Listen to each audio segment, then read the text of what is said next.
I'd like to invite Senator Sewart Cousins, and Senator Sewart Cousins, as I mentioned, she is the first African American lady candidate in the Senate, and thank you, Dr.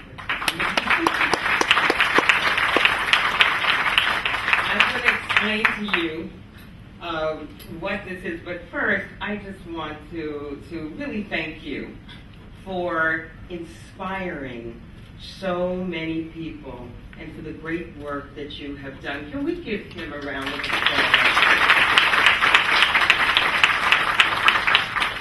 He's been trying to get me to come to the Harlem Children's Society, and you know, I'm in Westchester, and I'm like, well, what are you doing, and why are you doing it, and what is this, and so on and so forth. And over the years, I've been able to gather so much information, and so just sitting here, listening to him, and hearing how these pearls of wisdom flow, and the amount of encouragement and upliftment and direction, and you don't have to worry because there is this safety net here.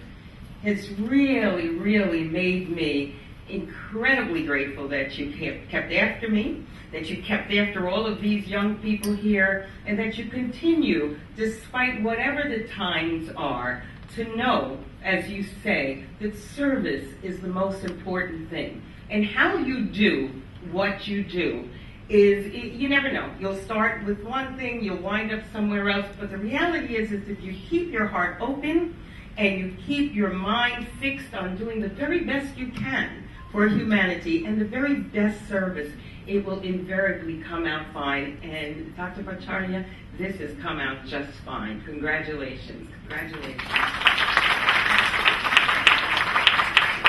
And he was saying that I'm the first African American woman, and actually I'm not.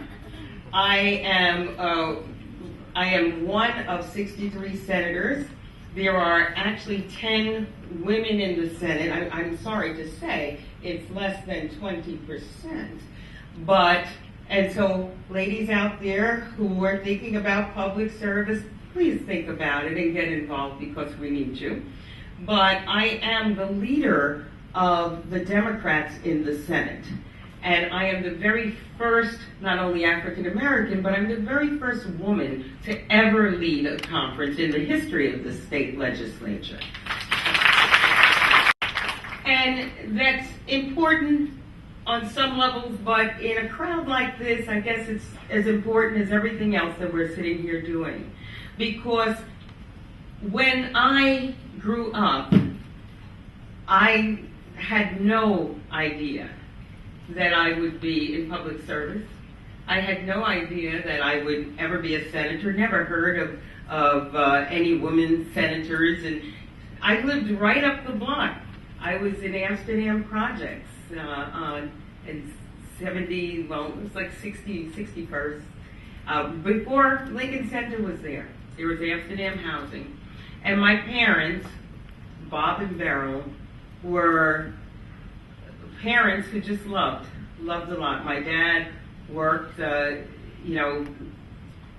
for Western Electric at the time, but he was at the very, very lowest end of the rung because he lived at a time, as did my mother, where African Americans couldn't get anywhere really, and women certainly couldn't get anywhere. My mom stayed at home. I was very, very ill. I was asthmatic. And she typed 100 words a minute back then, which is almost incredible to think of. But she grew up in a time where corporations would not ever hire African Americans, and certainly would not hire an African American woman. So it was the civil service, the ability to take tests that government created that allowed my mom to take a test that put her ahead of the pack. And before she left city government, which she did to take care of me, she was the head of the Corporation Council. That's the highest lawyer's office in New York City. She was the head of the typing and steno pool there. And she wanted to be a lawyer. But again, as as a woman, as an African American woman, that was just a pipe dream. Wasn't going to happen. And my dad, as much as he tried to get ahead, they would tell him, oh, go learn this course on refrigeration and learn this course on this and that, with the ultimate design for him and his peers to never, ever, ever get promoted. However, my parents always understood that it was going to be education that was going to liberate my brother and I. They didn't know how. I mean, this was even, in the 60s where Dr. King and Malcolm X and were just rumbling and interesting life. And a lot of the work that I had to do, that I thought I could just talk my way through, couldn't. And I had to go back to school at night, and I had to confront math. I had to confront it in all kinds of ways. And as I sat, and I was a single mother for say the first 8 years of my son's life, I would be doing my homework, and because I was so afraid of math, it would take me hours and hours to do my accounting. It would just take me so long. And my son would sit next to me, and he'd do his homework too. And it occurred to me that my mother had explained how I didn't have to do math because she was afraid of it, and it was okay for me to be afraid. And as I was struggling through all of my figures, I said to myself, which I bet a lot of you parents have said, I'm going to do to him what my mother did to me, but only in reverse.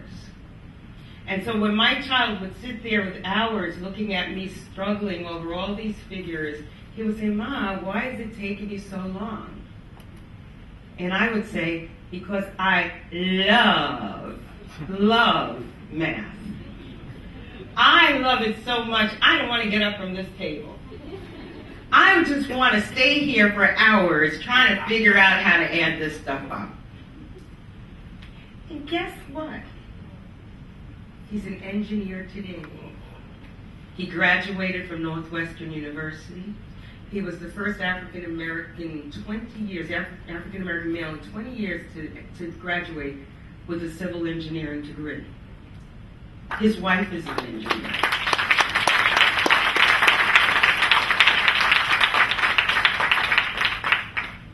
And it was only because, yes, I lied to him. I told him I loved it. And then, when he got further and further along in his studies, of course, he needed a mentor. It was not me. He needed those people in his life who knew how to take him through the more intricate and advanced subjects. And he got involved with people who could be of assistance in his road. And that's where you are. You've already got the smart parents who have figured out how to make you know how great you are. Give your parents a hand. Oh, this is not enthusiastic. Come on, these are people who work for you. You've already got great support. And they've already instilled in you the fact that you can do extraordinary things. And they've gotten us past this time where it was okay for my mother to think that it was okay for me not to know math. We're past that.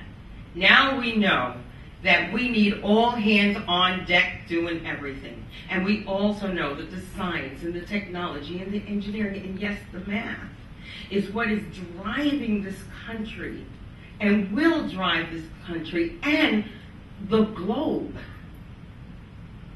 And as competitive as we are, the more we are well-versed in our STEM subjects and discipline, the more progressive the more competitive, and the more achievements we will be able to attain. And governments like mine on the state level, on the federal level, investing in technology in our colleges, we are investing in technology in our startup business. We are understanding that what this program is offering you so that you can offer the world expertise in these core disciplines will make the difference on a small scale and a large scale. And we are rightfully investing billions of dollars to be able to support your endeavors. So here you are.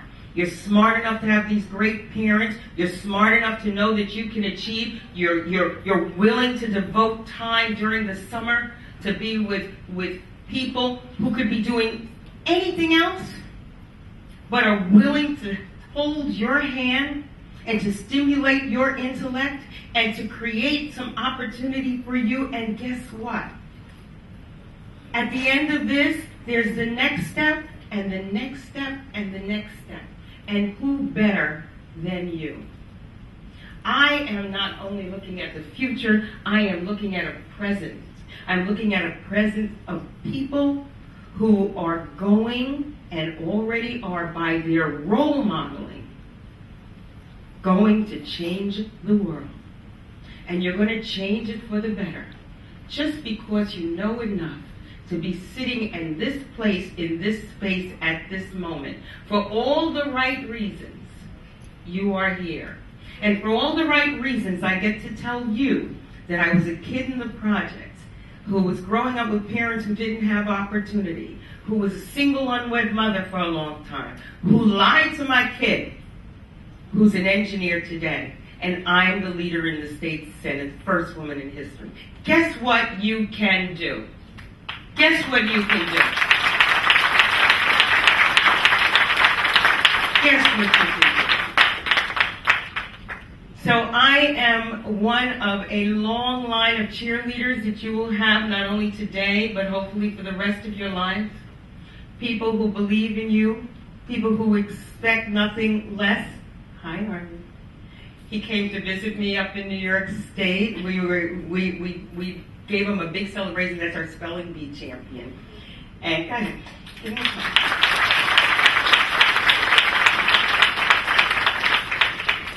He and his family came up, and we were able to present him to the floor, and all of the assembly and the Senate were so happy to meet him because once again, the world is inspired by people who seemingly are ordinary, but because of their strength, because of their discipline, because of their focus, because of their desire, because of their love, and the people who love them are able to achieve great things.